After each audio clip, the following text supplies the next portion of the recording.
ಒಂದು ಪರ್ಫೆಕ್ಟ್ ಆಗಿರೋ ಊಟ ಅಂದರೆ ತವ್ವೆಯಿಂದನೇ ಸಂಪೂರ್ಣ ಅಂತ ನಾನು ಹೇಳ್ತೀನಿ. ತವ್ವೆನ ಒಂದೊಂದು ಕಡೆ ಒಂದೊಂದು ಥರ ಕರೀತಾರೆ. ಆಂಧ್ರದವರು ಪಪ್ಪು ಅಂತಾರೆ, ಕರ್ನಾಟಕದವರು ಬೇಳೆ ಸಾರು ಅಂತಾರೆ, ಕೆಲವೊಂದು ಕಡೆ ಬಜ್ಜಿ ಅಂತಾರೆ, ನಾವಂತೂ ತವ್ವೆ ಅಂತ ಕರಿತೀವಿ. ಇವತ್ತೊಂದು ಮೋಸ್ಟ್ ಡಿಲಿಷಿಯಸ್ ರೆಸಿಪಿ ಅಂತ ಹೇಳ್ಬೋದು. ತವ್ವೆಗಳಲ್ಲಿ ತುಂಬ ವೆರೈಟೀಸ್ ಮಾಡ್ತೀವಿ ನಾವು, ಅದರಲ್ಲಿ ಇದೊಂದು ವೆರೈಟಿ ಅಂತ ಹೇಳ್ಬೋದು. ರೆಸಿಪಿಗೆ ಹೋಗೋಣವಾ? ಫಸ್ಟು ಒಂದು ಕುಕ್ಕರಲ್ಲಿ 1 ಕಪ್ ತೊಗರಿಬೇಳೆ ತೊಗೊಂಡಿದ್ದೀನಿ, 1/4 ಕಪ್ಪಷ್ಟು ಮಸೂರ್ ದಾಲು, 1/4 ಕಪ್ಪಷ್ಟು ಕಡಲೆಬೇಳೆ. ಇದನ್ನು ಚೆನ್ನಾಗಿ ಒಂದು 3-4 ಟೈಮ್ಸ್ ನೀಟಾಗಿ ವಾಶ್ ಮಾಡಬೇಕಾಗತ್ತೆ.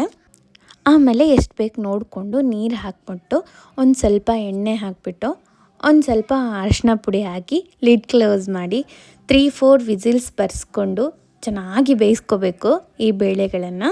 ನೋಡಿ ಎಷ್ಟು ನೀಟಾಗಿ ಬಂದಿದೆ. ಇದನ್ನು ಸೈಡಲ್ಲಿ ಎತ್ತಿಟ್ಕೊಳ್ಳೋಣ. ಇನ್ನೊಂದು ಪಾತ್ರೆಯಲ್ಲಿ ಎಣ್ಣೆ ಹಾಕಿಬಿಟ್ಟು ಎಣ್ಣೆ ಕಾದ್ಮೇಲೆ ಸಾಸಿವೆ, ಜೀರಿಗೆ, ಕರಿಬೇವು, ಇಂಗು ಇದೆಲ್ಲ ಚಿಟಪಟ ಅಂದಮೇಲೆ ಸಣ್ಣ ಕಟ್ ಮಾಡಿರೋ ಬೆಳ್ಳುಳ್ಳಿ, ಸಣ್ಣ ಕಟ್ ಮಾಡಿರೋ ಈರುಳ್ಳಿ, ಸಣ್ಣ ಕಟ್ ಮಾಡಿರೋ ಹಸಿಮೆಣ್ಸಿನ್ಕಾಯಿ ಹಾಕಿ ಚೆನ್ನಾಗಿ ಫ್ರೈ ಮಾಡ್ಕೋಬೇಕು. ಈರುಳ್ಳಿ ಒಂದು ಸ್ವಲ್ಪ ರೆಡ್ಡಿಶ್ ಆಗಿ ಟರ್ನ್ ಆಗುತ್ತಲ್ಲ, ಆಮೇಲೆ ಇದನ್ನು ಟೊಮೆಟೊ ಆ್ಯಡ್ ಮಾಡಬೇಕಾಗತ್ತೆ. ಜಾಸ್ತಿ ಪಾಲಕ್ ಸೊಪ್ಪು, ಇದನ್ನು ಚೆನ್ನಾಗಿ ಹಸಿ ವಾಸನೆ ಹೋಗೋವರೆಗೂ ಚೆನ್ನಾಗಿ ಫ್ರೈ ಮಾಡ್ಕೋಬೇಕು. ಇದು ಫ್ರೈ ಆದ ನಂತರ ನಾವು ಬೇಳೆ ಕುದಿಸ್ಕೊಂಡಿರ್ತೀವಲ್ಲ ಆಲ್ರೆಡಿ, ಅದನ್ನು ಒಂದು ಸ್ವಲ್ಪ ಮ್ಯಾಶ್ ಮಾಡಿ ಇದಕ್ಕೆ ಆ್ಯಡ್ ಮಾಡ್ಕೋಬೇಕು. ನಮಗೆ ತವ್ವೆ ಸ್ವಲ್ಪ ನೀರಾಗಬೇಕು ಅಂದಾಗ ಈ ಟೈಮಲ್ಲಿ ನೀರು ನೋಡಿಕೊಂಡು ಹಾಕ್ಕೋಬೇಕಾಗತ್ತೆ.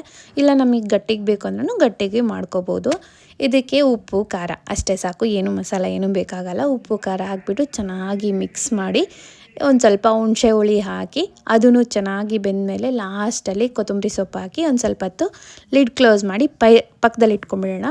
ಇದಕ್ಕೆ ಆ್ಯಕ್ಚುಲಿ 2 ಒಗ್ಗರಣೆ ಕೊಡ್ತೀವಿ ನಾವು. ಆಲ್ರೆಡಿ ಒಂದು ಒಗ್ಗರಣೆ ಆಗಿದೆ ಅಲ್ವಾ, ಲಾಸ್ಟಲ್ಲಿ ತುಪ್ಪದ ಒಗ್ಗರಣೆ ತುಂಬಾ ಟೇಸ್ಟಿಯಾಗಿರುತ್ತೆ. 1-2 ಸ್ಪೂನ್ ತುಪ್ಪಕ್ಕೆ 1-2-3 ಕೆಂಪು ಮೆಣಸಿನ್ಕಾಯಿ, ಒಣಮೆಣಸಿನ್ಕಾಯಿ ಹಾಕಿ ಒಗ್ಗರಣೆ ಕೊಟ್ಬಿಟ್ರೆ ಆಯಿತು. ಟೇಸ್ಟಿಯಾಗಿರೋ ಡಿಲಿಷಿಯಸ್ ತವ್ವೆ ರೆಡಿಯಾಗಿರುತ್ತೆ.